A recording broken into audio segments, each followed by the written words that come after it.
এই জামাই ষষ্ঠীতে শ্বশুর বাড়ি কাঁঠাল নিয়ে যাবেন বলে ভাবছেন? আসুন, চলে আসুন আমার কাছে। এই যে চলে যাচ্ছে মোটা মোটা কাঁঠাল, আর সেই কাঁঠাল কিন্তু রয়েছে এখন আমার বাগানে। হ্যাঁ, আমাদের কাঁঠাল নিতে হলে কিন্তু যোগাযোগ করতে হবে আমাদের সঙ্গে, এবং কাঁঠালের সঙ্গে কাঁঠালের চারাও পাওয়া যাবে। কি অবশ্যই।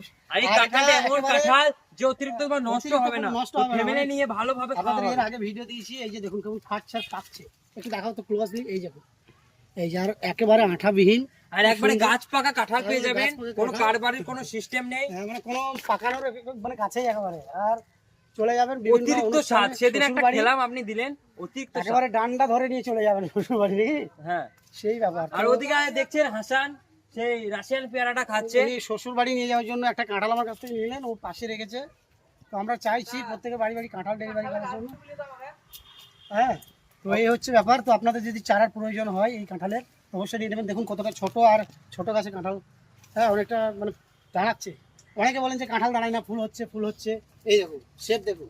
শাকিল, এটা ব্যাপারটা বলো, তুমি কিছু বলো, কেমন কি কি দেখছো? খুবই ভালো পাকতে লেগেছে মোটামুটি। আজ তো পরশুদিন। সানডে, পরশু মঙ্গলবার কাঁঠালটা হারভেস্ট করে খাওয়া হবে। একবারে তো আপনাদের আপডেট দেওয়া হবে, ঠিক আছে? হ্যাঁ, আর সেই তার সঙ্গে কোল্ড ড্রিঙ্কস থাকবে। কোল্ড ড্রিঙ্কস থাকবে, খাওয়া যাবে। আর যদি নিতে চান তো ডান্ডা ধরে শ্বশুরবাড়ি নিয়ে চলে যাবে হ্যাঁ, জামাই ষষ্ঠীতে। জামাই ষষ্ঠীতে। ঠিক আছে, আজকের মতো ভিডিও এই পর্যন্তই, দেখা হচ্ছে অন্য কোনো ভিডিও।